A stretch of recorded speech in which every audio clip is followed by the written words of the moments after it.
Bon, on y est. Si tu regardes cette vidéo au moment où elle sort, on est déjà mi-février 2026. Ça veut dire deux choses. La première, ça veut dire que la 16e édition du Nikon Film Festival est officiellement lancée. Les films et les séries sont en ligne et les votes sont ouverts. La deuxième, c'est que je vais enfin pouvoir dormir. Parce que cette année, j'ai eu la merveilleuse idée de me lancer dans un défi complètement débile.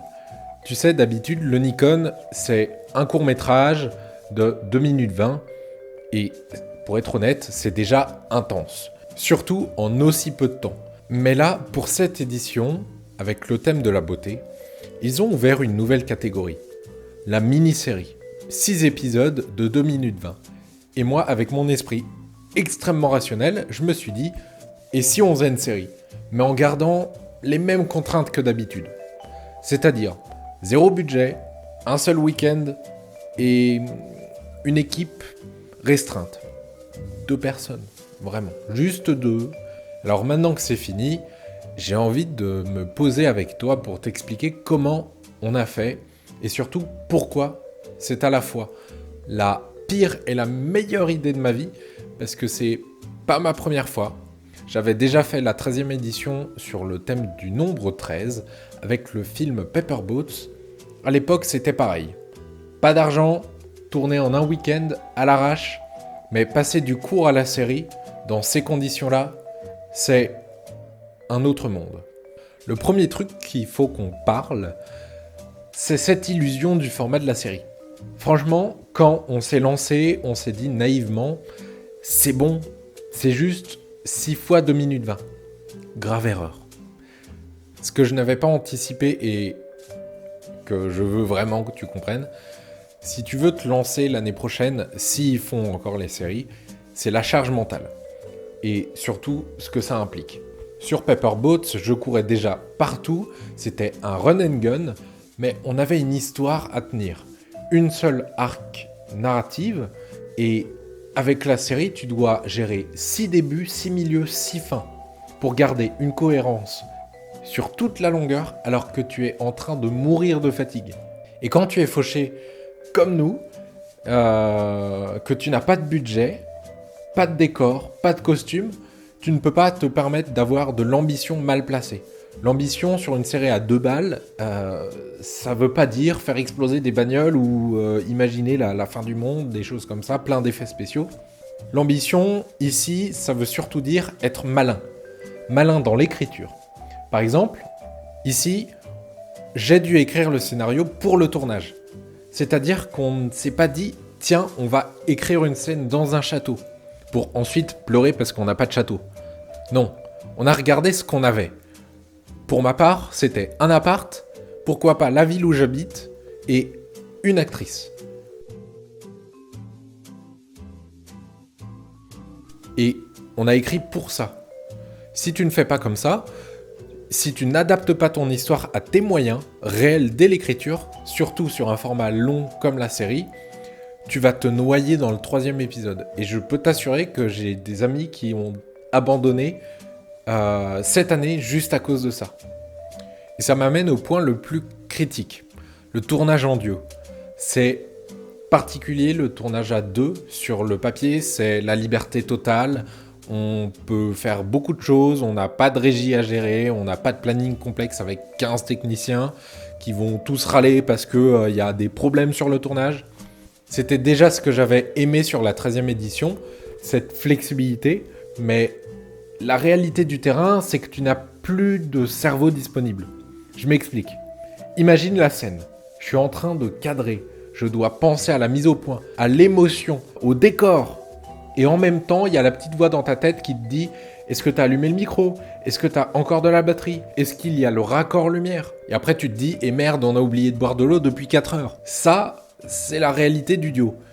On a tourné chez moi, dans mon propre appartement, juste elle, l'actrice, et moi, le réal. C'est pas juste de la gestion de projet, c'est simplement tout faire. Parce que le vrai problème, ce n'est pas juste la fatigue, c'est l'imprévu. Et quand tu tournes chez toi sans équipe technique, l'imprévu est partout. Ça peut être le voisin qui décide de passer l'aspirateur pile au moment de la scène la plus émotionnelle. C'est le soleil qui décide de juste se barrer et qui casse tout le raccord lumière, alors qu'il reste seulement 4% de batterie. C'est mon frigo qui se met à faire du bruit en plein milieu d'un dialogue. D'habitude, sur un plateau, on protège les acteurs. On les met en loge, on les met dans une petite bulle. Ici, dans ce cas-là, elle me voyait galérer avec les câbles, elle m'entendait pester contre la mise au point.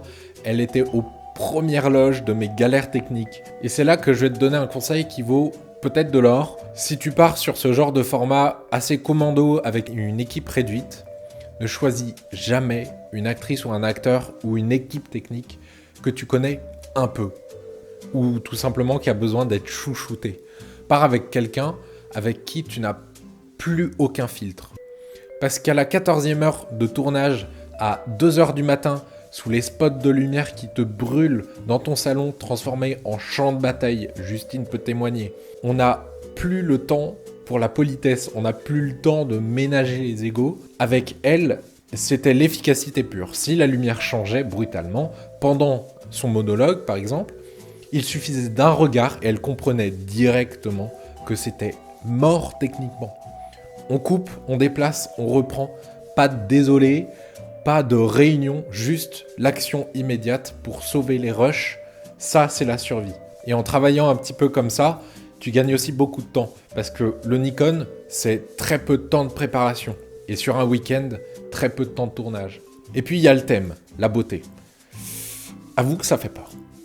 Avoue que ça fait peur. Quand tu vois le thème, tu te dis il faut louer les caméras de cinéma, des optiques anamorphiques, des costumes haute couture. Nous, on avait 0 €. Comme pour la 13e édition, rien. Alors, comment tu fais la beauté sans argent ?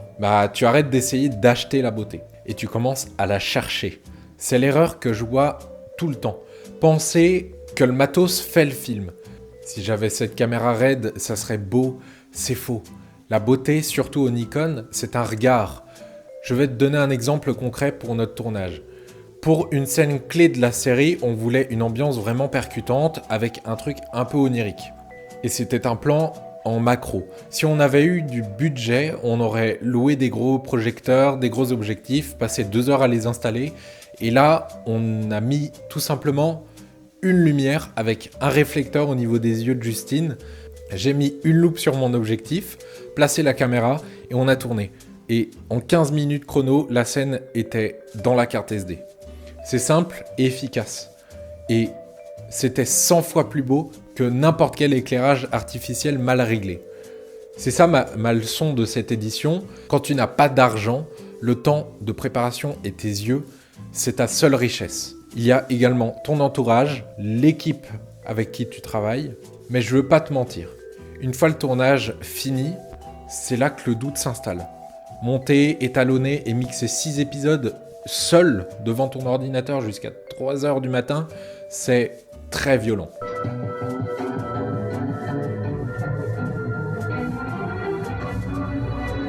Et à partir de là, tu as le syndrome de l'imposteur qui attaque.